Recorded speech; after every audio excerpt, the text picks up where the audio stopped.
Let's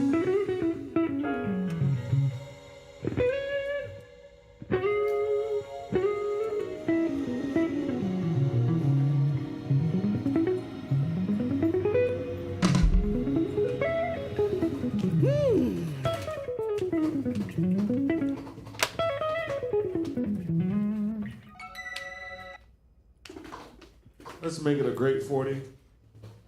Let's make it a great 32. Great. Have a great show, everybody. Gonna have a great show today. Gonna be over it. Gonna be great. Great. Gonna be.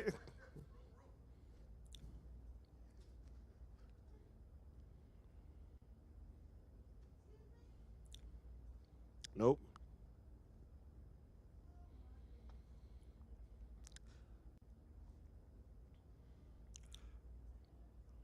Turn the podium straight in front of the camera.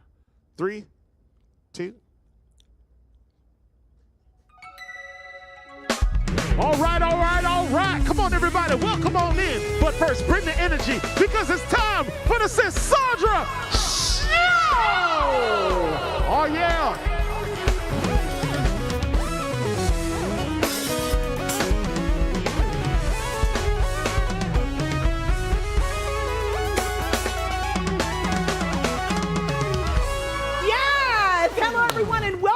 Sisaundra Show. This is your home for bold conversations, real healing, and stories that remind us we are never alone. Aww. Now, before we go any further, y'all already know what time it is. Make some noise for my band, your band, our band for the culture! We are here. Woo, Yeah. fellas. Yeah. Happy Monday. Happy Monday, we back. Happy Monday. Monday. Da, da, da, da, da, da. Now, family, tonight's show is not for the perfect, the polished, or the untouched. It's for the ones who've carried secrets like survival kits. The ones who smiled in public while suffocating in private. The ones who believe that if people ever knew the whole story, they'd be judged instead of understood. Tonight we are talking about what it really means to come out of hiding, to take the part of your life you swore you'd never speak about and finally say, this is still me and I'm still worthy. Because shame doesn't die quietly. It doesn't die quietly. It dies when we tell the truth out loud. So go ahead and get all comfy. Come on. Grab your favorite beverage Come on. because tonight somebody is watching and they're about to breathe for the first time in years. This is Unshamed. Ooh, so with that, FTC, let's get this party started. Yes, sir. Yeah, let's get it started. Woo! Oh my gosh. All right. How y'all doing out there? Y'all know we have to start off with an icebreaker, right? So we have Shantae in the house. So Shantae, hello there. Hey, sis. How's it going? Oh, well, you know, I'm packing it in today. You're packing it in. Packing it So let me ask you this. Go ahead. If you could release one thing you've been carrying in silence, something you've never said out loud, what would you finally let go of? Oh. Remember, we're on TV, FCC. I know, right? Yeah. Okay, well, it is family connected, but when I was getting ready to move to Florida, and my grandmother wasn't necessarily happy with some of the choices that I had made up to that point when I was getting ready to come here, and she was against it. And it's something that I never really talked to about family or anybody else. I talked to a couple of my siblings about it, but yeah, she was against it. And, you know, she, sad to say, you know, she went to her grave, you know, feeling that way about it. I'm so sorry. And years later, here we are. And, you know, I'm making it work. I'm making it do what she wasn't necessarily happy about. She wasn't happy about it, but did she get to see the success that you started to achieve before she went on to glory? Nope, unfortunately, she did not. Really? And that's what I guess makes it hard. My grandfather didn't either. Really? And saying that I'm to so one- sorry to yeah. hear that. But you know what? Knowing that you are doing well, parents don't come, instructions don't come with like the blueprint. It doesn't come with things you should or should not say to your kids. They would be very proud of you. Well, thank you. You're very welcome. Appreciate that. With that being said, we spend so much of our lives trying to be acceptable. I know I did. Trying to erase the parts we think would make people love us less. But the truth is, it's the chapters we're scared to share that end up freeing somebody else. Our guest tonight knows that better than most. At 23 years young, her entire world flipped a car accident. 5 years of probation, eviction, walking to work, and rebuilding her life piece by piece. She carried the shame of that season like it was a sentence. But when she finally stopped hiding the story stopped having power over her. Now she speaks to thousands, hosts a podcast that gives Black and brown women permission to be complex. And on March 22nd, 2026, she's bringing Tampa the cultural conference she never had when she was fighting for her life. The intersection. Family, please help me welcome a woman who turned shame into strategy and survival into a stage, the one and only Melissa L. Atkinson. Woo! Melissa Atkinson! Yes, girl! Let's go there! Oh my God! So good to see you! Likewise. Please have a seat. Melissa, welcome to the show. Thank you. We are delighted to have you. I'm delighted to be here. Indeed. Where are you from? So I was raised in Tampa, Florida, but I was born in New York. In New York. I can Yes. hear the New York. Yeah. Does everybody say that to you? Listen, they go, "Are you sure you're from Tampa?" I'm like, "I'm pretty sure." But you grew up in New York. No, I grew up in Tampa, Florida. But you moved there. I'm sorry. No, I moved from New York to Tampa. So how did you get the sound? How long were you in New York? Till I was 5. Okay. Wow. Yeah. Are you around a lot of family members? Because, girl, you got the sound of the New York. My cousins, yes. Okay, I love it. So listen, the weight of the secret is what we want to talk about today. Yes, ma'am. You carried your probation story in silence for years. What was the exact moment you realized hiding it was hurting you more than the world ever could? I think it's very isolating when you live life in struggle because you don't want people to get too close and they start asking questions, right? That's how you get to know people. You ask questions, it's normal. And so I think in the last year or so of that whole struggle, I was just like, you know what? It would be so much better if I just allowed people to come into my world. And that's how you connect, is through vulnerability. So I just started being more vulnerable. It's so true. Just tell it. So what exactly happened for you to be on probation, if we may ask? Yeah, absolutely. So my car accident was a DUI-related car accident, and it was my fault. And so that serious bodily injury part is the part that makes it a felony. And so I became a felon after that car accident. Really? Yes. Because you hurt someone? Yes, I did hurt someone. so sorry. No, it's okay.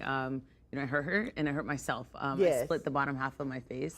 So That's where the scar. that's where the scar comes from. Oh my goodness. So if you think about when you go to the dentist and you feel that numbness, Yeah. that is my normal. So when I'm drinking, well, I used to, I used to guess, but now you just don't feel a lot. You can't feel it at all. I have about 70% of feeling, and then Wow. certain areas are different than others. Well, you don't look like what you've been through. Thank You're you. absolutely beautiful. Praise God. Were you able, amen, praise God. Were you able to have a conversation with the lady that you hurt in the accident? No, ma'am. No? No. Never? No. Is she doing okay today? Or you don't know? I don't know. I do think so. I know that she was a patient at the hospital that I worked in. And so just by way of, other people saying, oh, this is what's going on. To my knowledge, though, she's okay and has resumed the rest of her life. So how do you find closure? How does it feel? Were you able to find some kind of closure with that? If I'm honest, the closure, because I didn't know her, you know, and just knowing, okay, she's okay, that gave me a peace of mind. And then good. just closure with my entire situation. I mean, once I was done with probation, which it wasn't an easy track either, but once I was done there and started rebuilding my life and doing like the spiritual work, then you start to find that closure bit by bit. That's good. I'm so glad to hear that you're moving forward. Now, when you were in that season, walking to work, evicted, on probation, what did you believe about yourself then that you know now was never true? It takes a toll on your self-esteem. You start to feel inadequate, right? And when you're in a situation, and I always tell people, once you're in the system, you are in the system. And I never believed that until it happened to me. So you're trying to do the right thing, you're trying to get ahead, and it's like you move forward 5 steps only to be pushed back 10 steps. You know, you say, okay, I'm gonna find a new job, right? So you find your new job, and then you're told, well, it's not in the right area, it's not in the right county. Why didn't you ask for permission? Now you're in trouble again. Then it's like you're trying to pay these people month by month their probation, right? But then you have bills. You can't afford to pay them month by month. So it's just like a never-ending cycle. You get caught up in Absolutely. the system, and that's why a lot of, what's the word, recidivism happens. A lot of people end up going back to jail because all of the rules that you cannot follow. How can I pay you if I can't get to work? I'm not working in the right area. I lost. It's just a lot. I can only empathize with you about that. Now, you had 5 years on probation. Yes, ma'am. Jesus, for something out of your control, it's really heavy. What does that kind of supervision do to a young woman's spirit, her confidence, and her sense of self-worth? I'll be honest, it breaks your spirit. I remember prior to COVID, you have to go to the public, you have to go to their office where the probation office is, and you are surrounded by other offenders, right? You don't know what type of crimes that they've committed. And so, for lack of better words, it's very low vibrational in there. And so I'm coming out of work, I worked a corporate job. Luckily, I always had a decent job. That's great. Yes, I was very fortunate there. God. But you leave your corporate job where you feel like, you've accomplished something, and then you go into this room and you're just around a bunch of people that you just wish, like, this just ruined my whole day. And then having someone stop by your apartment and they're wearing the vest, and your neighbors are kind of like, what's going on with her over there at this house? Oh my goodness, I'm sure it was a lesson learned. Absolutely. For sure. Listen, we're gonna take a short break. We'll be right back. Don't y'all go nowhere. It gets deeper. For the culture. Come on. Give it to me. Now we've come this far by faith, leaning and depending on the Lord, knowing that His word, y'all, His word, it will never, ever return void. So come on and sit to your feet. Put your hands together for the greatest, the I am. Our hands without a shout, praise His name. Come on and praise Him.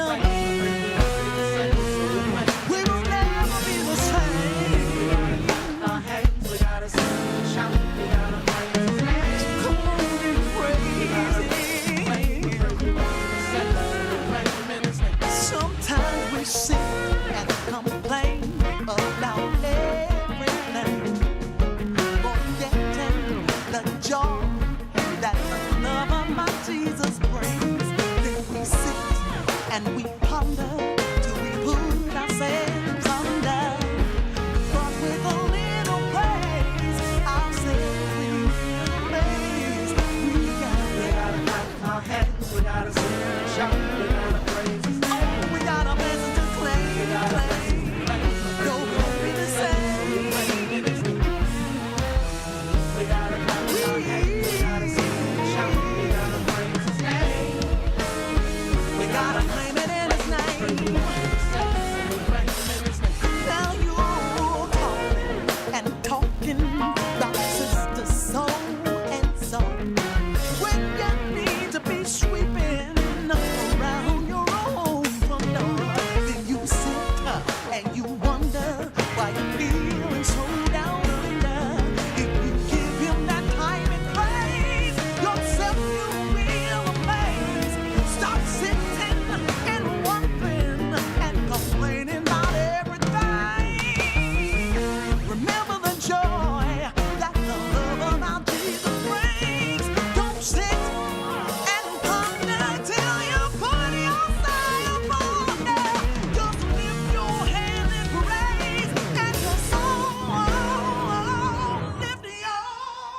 and lift your hands. Hello and welcome back to the Sisaundra Show. I'm your host, Sisaundra, and I'm sitting here with Melissa Atkinson. Yes. The one and only, all the way from the Bay. Listen, we're talking about survival, the way you looked at life and dealt with things from a very low point until God just raised you up to a place where you are now helping others get through challenging times in their lives. Now, you spent your 20s being the provider for everybody around you. What did carrying that responsibility while being broken inside teach you about boundaries and self-betrayal? Ooh. Ooh, that what was a loaded. question. Yes. That no is a full sentence. I learned that one. And I learned that boundaries are necessary. Sometimes the most selfless thing that you can do is to be selfish. So sometimes you have to do for yourself in order to maybe come back and help others, but you can't do it while you're trying to pour from an empty cup. Ooh, that is so true. That is so true. Thank you, Chris, for that. We needed that encouragement. Now, you mentioned navigating fertility while building your legacy. What does it feel like to create a life for others while trying to create life within yourself? So we haven't gotten, we're trying. You're trying. We are trying. Right, yes. while trying. How does it feel for you to do that and you're trying to create life within yourself? So I have to remind myself not to stress out. Okay. Everyone's like, oh, just relax, it'll happen. And I'm an overachiever. So We can't tell. Can y'all tell she's an overachiever? I'm an overachiever, It's so so I'm very clear. much like, well, why hasn't it happened? Well, what's going on? And so just that reminder of slowing down and enjoying the process, right? When I got engaged, I had a short engagement, but I spent most of it planning the wedding, you know, trying to get to the next thing. And I think a lot of what we're unpacking in therapy even is, Melissa, it is okay to kind of just slow down and enjoy the process and the journey of where you are. So it's a reminder. What makes you such an overachiever? Do you know what makes you tick like that? Yes. I always tell people Maria raised me. Is that your mom? Yes, Maria So is your my mom, mom. Maria, is like an overcomer, go-getter, Yes. overachiever. Yes, there was no room for error ever. And one thing that I like to say about immigrant parents is that they will forever remind you what they didn't come to this country for. Okay. And what's a good line that your mama said? I didn't come here for. Ooh, there's a lot, but I remember she would say, Melissa, that is a C on your report card. I did not come to this country for you to be average like everybody else, Melissa. And you're like, okay. Like, Oh, or you if got we that went- down. pat. Yes. Now, where's your family from? My parents are from Honduras. From Honduras. Yes, ma'am. Listen, that sounds like the Haitian families too. We neighbors. You're gonna get the degree. You're gonna get this. We're not here for that. But you Yeah. know what? That makes you be more accountable for the hard work that our parents put in, and for immigrants who come here and their parents work so hard. No, you don't come here for your kids to be a failure. Right. You came for a new start. There's sure. hope. So they're gonna just wear it in the ground with you, but it worked. How do you feel about being this person that your mom created, this overachiever? And we love you, Mama Maria. We just breaking it down. It's funny because my friends call her that. Oh, I I love it. think nobody's perfect, right? So your parents do the best that they can with the resources that they have. And so I know that my mom wanted us to be, she wanted perfectionism, and a lot of it is like rooted in excellence, right? That was the goal. And so I do think that I wouldn't be me without that kind of rearing. I do think also it can be a little extreme. You know, I go hard on myself now. And, you know, I think because she's gotten older, she's more relaxed. She goes, Of course. she says, why are you so stressed out all the time? And I'm like, lady. Like, She passed the torch, Yes. and now it's time for her to chill. yes, ma'am. Okay, I love it. So let me take a moment and talk directly to our amazing viewers. Y'all know there's a girl inside every woman who learned to survive before she ever learned to breathe. A girl who carried secrets she didn't deserve. A girl who thought one moment, one mistake defined her worth forever.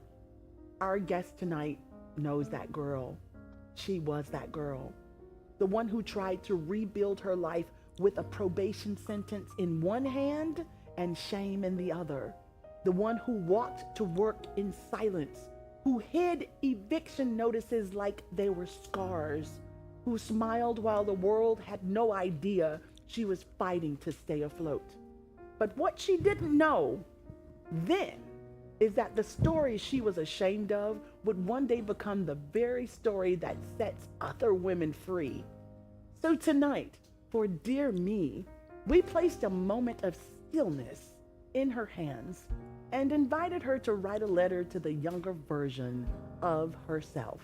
The girl who thought survival was her identity, the girl who thought her past made her unlovable, the girl who had no idea she would rise into the woman sitting here today.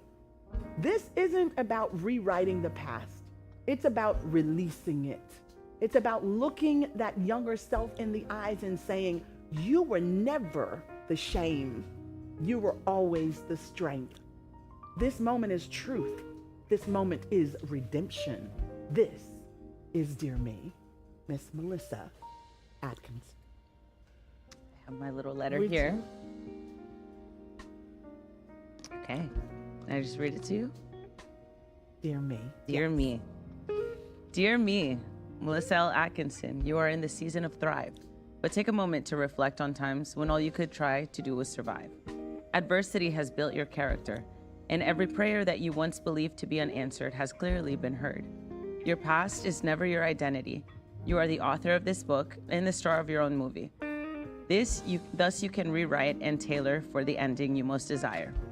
In this chapter, we are finding our voice, sharing our heart on the mic, and turning our mess into a message. Remember, the rules are have fun and be yourself. Have fun and be yourself. Yes. And your energy in the room feels like you are doing just that, Melissa. Thank you. You've been through so much and you have such a lightness about you that's so beautiful and refreshing. Thank you. If that young woman could stand beside you right now, what do you think she'd feel hearing the woman that you've become? I think she'd pass out. I think she'd pass out. Even up until 4 years ago, I remember turning 30 in my studio apartment that I was living in at that point. And I cried. And I was just like, what do I have to show for everything that I've gone through? I guess this is just what life is. So to be able to, if I could go back and go to a younger me and grab her hand and say, hey, there's another side. Like, it's okay. You're going to be just fine. I don't think she's yet realized that, but I'm glad to be on this side of it all. I'm so glad you're on this side, and I'm so glad you were able to share that with her so that she can come on over Absolutely. on the other side where there's so much joy and peace and laughter. Every day is not perfect, but you have a different mindset that will help you be fine through even the fires in your life. Absolutely. It's a beautiful thing to witness.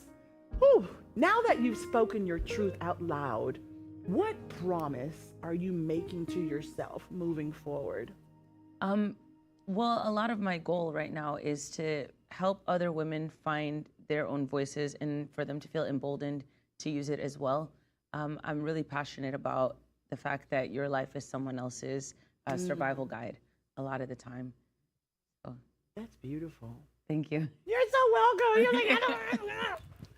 So tell us what's going on with you. What's next for you? Ooh, okay. So we just wrapped season 2 of my podcast, Hard Wig, Soft Life. I love it. Thank you. And then I'm now co-hosting on a friend of mine's podcast just to stay active. And I am currently planning my event for March 22nd, 2026, called The Intersection. And I'm super excited for that. We did get to mention that at the top of the show. Share that a little bit about the event with us. For sure. So The Intersection, it's really personal to me, but personally, I'm at the intersection of 3 marginalized groups, right? I'm Black, I'm Latina, and I'm woman. But professionally, I stand at the intersection of creativity, wellness, and tech even, right? With all the things that I do. And so the goal is a lot of people sit at different intersections. And a lot of the time when you walk into a room, you have to negotiate which you is going to walk through that door, right? Yes. Am I going to be Melissa, the real estate agent, or Melissa, the podcaster, or, Melissa, whatever it is that you have to negotiate. And so this is just a room for people to walk into and celebrate all of who they are. Ooh, so the yes, intersection. The intersection. So meet me at the intersection. All right, well, y'all meet her at the intersection. Now, you know, shame is loudest in the dark. It grows in silence and steals the parts of us we were meant to celebrate. But tonight reminded us, the moment you tell the truth, you become untouchable. Ooh. Thank you so much for joining us, Thank you for Melissa. having me. Thank you for reminding every woman watching that survival is not something to hide. It's something to honor. Your story is not a stain. It's a stamp. Proof that you made it out of what you tried to bury or what tried to bury you. And for anyone watching tonight, your past is not your prison. Your truth is not your weakness. Your story is not over. When you stop running from who you've been, you finally get to meet who you're becoming. Because this right here is healing in motion, only on the Sisaundra Show. Until next time, God bless you, and we'll see you right back here. For the culture, would you please get us out of here? Yes, ma'am. All right, now everybody, come on. Thanks for joining us. Just scan that QR code at the bottom of your screen. Because we've got so much more exclusive content for you right here, only on the Sisaundra Show. Thanks so much for tuning in and hanging out on the beautiful Camarosa set. And thanks so much for hanging with our amazing guests. So, until next time, we'll all be right here ready and waiting for you only on the Sisaundra Show.